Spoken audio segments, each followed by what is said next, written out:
Hi guys, welcome to Mahi cricket. Guys, IPL లో match number 44 Lucknow super giants versus Rajasthan royals మధ్య April 27వ తారీఖు సాయంత్రం 7:30 లక్నోలో జరగబోతుంది. కంటెంట్ లోకి వెళ్లే ముందు ఇంకా ఎవరైనా మన ఛానల్ ని సబ్స్క్రైబ్ చేసుకోకపోతే వెంటనే సబ్స్క్రైబ్ చేసుకోండి. అలాగే ప్రక్కనే ఉన్న గంట సింబల్ యాక్టివేట్ చేసుకోండి. గైస్ లేట్ చేయకుండా కంటెంట్ లోకి వెళ్ళామంటే ఐపీఎల్ లో one of the crucial match Lucknow super giants versus Rajasthan Royals. ఈ మ్యాచ్ చాలా అంటే చాలా ఇంట్రెస్టింగ్ అయితే ఉండబోతుంది. ఈ మ్యాచ్ మనకి లక్నోలో జరగబోతుంది. లక్నో పిచ్ రిపోర్ట్స్ గురించి మాట్లాడుకుంటే ఈ పిచ్ అనేది బౌలింగ్ కి ఫ్రెండ్లీ పిచ్, అలాగే బ్యాటింగ్ చేసే టీం కి కూడా అనుకూలంగా ఉంటుంది. ఈ వెన్యూలో ఇప్పటి వరకు టోటల్ గా 11 మ్యాచెస్ జరిగాయి. అందులో ఫస్ట్ బ్యాటింగ్ చేసిన టీం 55% అయితే విన్ అయింది. సెకండ్ బ్యాటింగ్ చేసిన టీం 45% అయితే విన్ అయింది.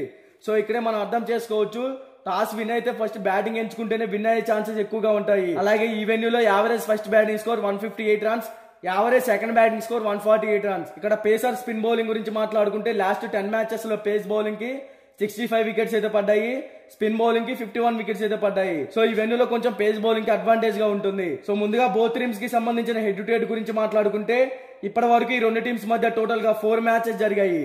అందులో రాజస్థాన్ రాయల్స్ 3 మ్యాచెస్ విన్ అయింది. లక్నో సూపర్ జైంట్స్ కేవలం 1 మ్యాచ్ మాత్రమే విన్ అయింది. So head to head records లో రాజస్థాన్ రాయల్స్ టీమ్ కే కొంచెం ఫేవర్ గా ఉందని చెప్పుకోవాలి. ఇక బోత్ టీమ్స్ కి సంబంధించిన ప్లేయింగ్ లెవెన్ గురించి మాట్లాడుకుంటే లక్నో సూపర్ జైంట్స్ ఈ సీజన్ లో ఇప్పటి వరకు 8 మ్యాచెస్ ఆడింది. అందులో ఈ టీం 5 మ్యాచెస్ అయితే విన్ అయింది. ఈ టీం ఓపెనర్స్ గా Quinton de Kock, KL Rahul, one down లో మార్కస్ స్టాయినిస్, ఇంపాక్ట్ ప్లేయర్ గా పడిక్కల్, మిడిల్ ఓవర్స్ లో నికోలస్ పూరన్, దీపక్ హూడా, ఆయుష్ బదోని, కృణాల్ పాండ్యా. బౌలింగ్ సైడ్ చూసుకుంటే హెన్రీ, రవి బిష్నాయ్, మోషిన్ ఖాన్, రవి సింగ్ ఠాగూర్. ఈ టీం బ్యాటింగ్ పరంగా మంచి ఫామ్ లో అయితే కనపడుతుంది. మార్కస్ స్టాయినిస్ అయితే మంచి ఫామ్ లో ఉన్నాడు.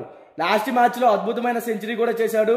మిడిల్ ఓవర్స్ లో నికోలస్ పూరన్, దీపక్ హూడా, బదోని వీళ్ళ ముగ్గురు కూడా settle players. KL Rahul captaincy కూడా ఈ టీం కి బాగా సెట్ అయింది. బౌలింగ్ లో రవి బిష్నాయ్ కూడా మంచి పర్ఫార్మెన్స్ ఇస్తున్నాడు. ఓవరాల్ గా ఈ టీం టాస్ గెలిచినా ఓడినా ఫస్ట్ బ్యాటింగ్ కనుక చేస్తే కంపల్సరిగా 200+ టార్గెట్ అయితే సెట్ చేయాల్సి ఉంటుంది. అప్పుడే ఈ టీం విన్ అయ్యే ఛాన్సెస్ అయితే క్రియేట్ చేసుకోవచ్చు. ఇక రాజస్థాన్ రాయల్స్ గురించి మాట్లాడుకుంటే ఈ టీం ఈ సీజన్ లో 8 మ్యాచెస్ ఆడింది. అందులో 7 మ్యాచెస్ విన్ అయ్యి మంచి ఫామ్ లో అయితే కనపడుతుంది. ఈ టీం ఓపెనర్స్ గా Yashasvi Jaiswal, Jos Buttler, one down లో captain Sanju Samson, middle overs లో Rovman Powell, Riyan Parag, Hetmyer, Dhruv Jurel, Ravichandran Ashwin, bowling side Trent Boult, Avesh Khan, Sandeep Sharma, Chahal. ఈ టీం బ్యాటింగ్ పరంగా చాలా అంటే చాలా స్ట్రాంగ్ గా కనపడుతుంది. Jaiswal, Buttler, Sanju Samson top order లో ఈ టీం కి మంచి హిట్టర్స్ ఏ ఉన్నారు. Jaiswal back to form, last match లో మంచి సెంచరీ కూడా చేశారు. ఇక మిడిల్ ఓవర్స్ లో రియాన్ పరాగ్, పావెల్, ధ్రుజురెల్ లాంటి ఎక్సలెంట్ హిట్టర్స్ కూడా ఉన్నారు. బౌలింగ్ లో Trent Boult, Avesh Khan excellent seam bowlers ఉన్నారు. స్పిన్ పరంగా చాహల్ అండ్ అశ్విన్. ఓవరాల్ గా ఈ టీం ఈ సీజన్ లో చాలా అంటే చాలా స్ట్రాంగ్ గా కనపడుతుంది. ఈ రెండు టీమ్స్ మధ్య మ్యాచ్ అంటే చాలా క్రూషియల్ అని చెప్పుకోవాలి. ఆల్రెడీ ఈ సీజన్ లో ఈ రెండు టీమ్స్ మధ్య ఒక మ్యాచ్ అయితే జరిగింది.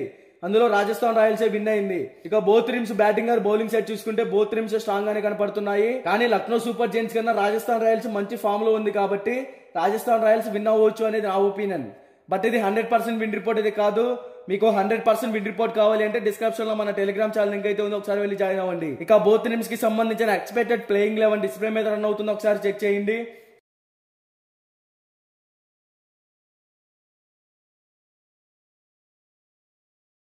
మీకు ఈ వీడియో నచ్చినట్లయితే లైక్ చేయండి, కామెంట్ చేయండి, సబ్స్క్రైబ్ చేసుకోండి. అలాగే ప్రక్కనే ఉన్న గంట సింబల్ యాక్టివేట్ చేసుకోండి. Thank you for watching.